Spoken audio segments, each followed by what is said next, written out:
Nintendo has officially announced a new color option for the Nintendo Switch Joy-Con 2 controllers. Light purple on the left and light green on the right, launching on February 12th. All of this is very Nintendo if you think about it. It's clean, simple, and most of all functional. Emotionally though, I'm conflicted on these colors. At first glance, this announcement feels modest, but it has sparked a surprisingly thoughtful discussion about where Nintendo is headed with hardware design this generation.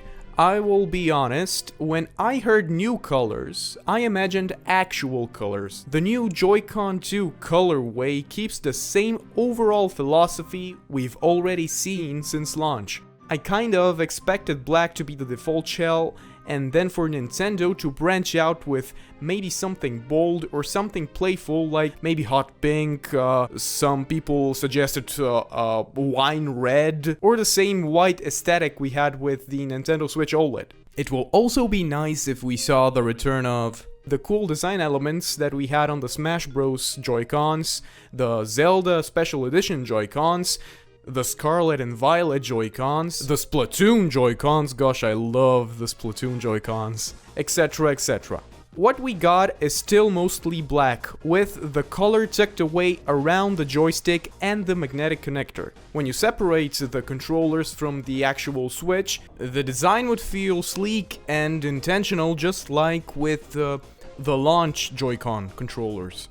But when you attach them and play handheld, when you're mostly looking at the console from the front, it's just black, with the occasional ring of color. On one hand, the restrained design feels premium and cohesive. On the other hand though, longtime fans, myself included, are still remembering the bold decisions and special editions that made earlier Joy-Cons feel playful and expressive. The more I think about it, the more I get Nintendo's logic and why they are playing it safe. I get why Nintendo did this, even if I don't love it. Nintendo almost certainly has sales data from the original Switch showing how many players chose the classic gray Joy-Cons over the colorful alternatives. They know how many people bought the gray Joy-Cons versus the neon ones. And from a manufacturing standpoint, it's obviously cheaper to make just one main shell and color swap out small accent pieces. And at launch, this approach does make sense. For a second set of Joy-Cons, having 4 subtly different accent colors feels clean and slick. It looks easy to market, but that logic starts to wobble if players want 3 or 4 pairs. At that point, the differences become so minimal that the novelty fades away.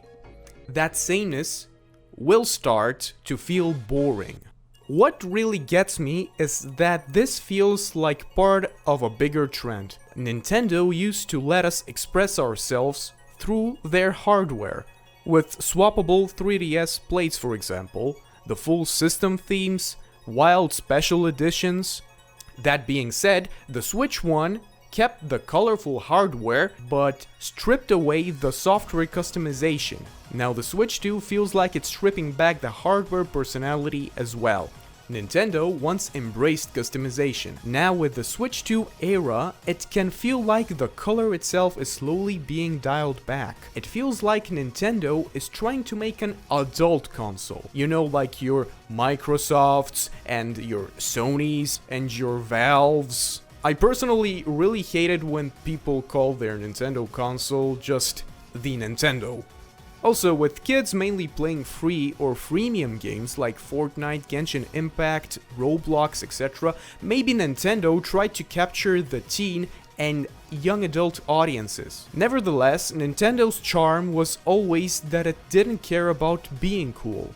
Prime example, the Wii U. The Wii U isn't cool. The Wii U is very cringe.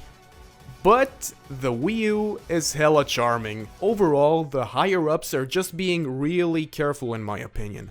After all, many people bought special edition hardware in the past because it stood out.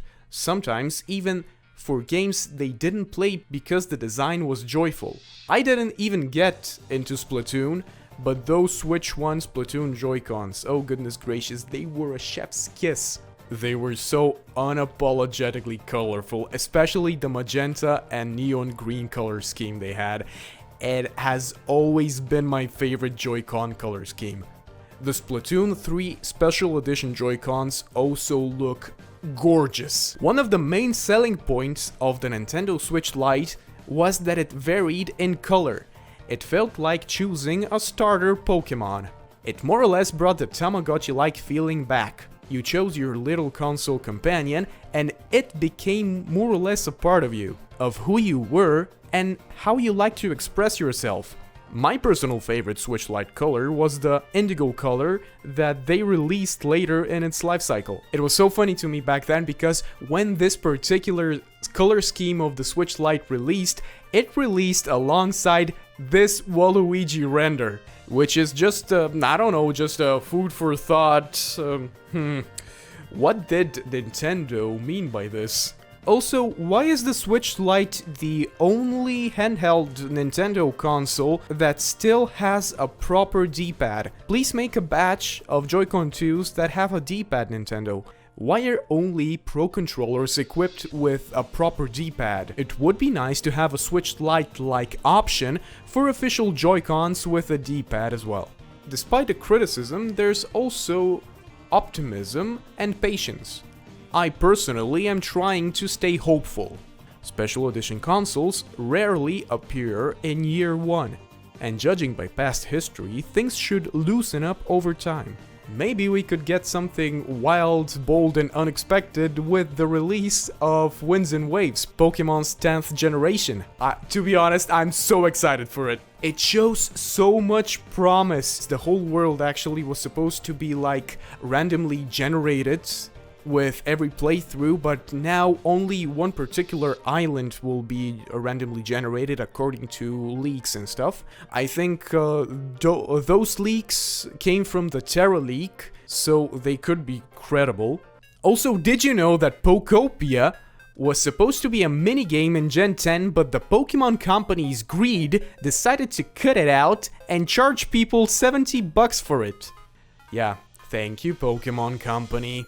Oh, also, maybe Nintendo could also give us some glossy golden Triforce Joy-Con controllers for Zelda's 40th anniversary that's also this year. If you think about it, yeah, third-party companies and firms will almost certainly fill some of the gap with clear shells, for example, and custom designs, even if they're not official. It would be cool if Nintendo themselves made something like this and it was officially from them, but good thing we have third parties. So in summary, I don't hate the new colors. They look cool. And I will be glad if this all-black trend doesn't continue down the line. So what are the pros and cons of this decision? The con is that the joy of this product comes from its simplicity. But yeah, the joy of the Joy-Con, if you will, is that it still looks cool. But Nintendo's main joy comes from it being loud, bright, and impossible to ignore. So yeah, thank you everyone that you made it so far into the video. If you want more Nintendo news, coverage, and thoughts and impressions, subscribe to the channel. If you enjoyed this video, you will probably love my video about the delay on Nintendo's year in review. You can watch it, You can watch it here, in the info card box. I will put it there, and also, I guess, on the end screen somewhere. Also, watch the Metroid video, it's nice as well. If you also enjoy my content in general, please donate to the channel via my Revolut. I appreciate the donations, and I'm always happy to display the messages of the people that donated on my videos. I usually read out the funny ones, but we don't have a funny one this time. Okay, so that's it for the video. Hai, それでは、またね、バイバイ!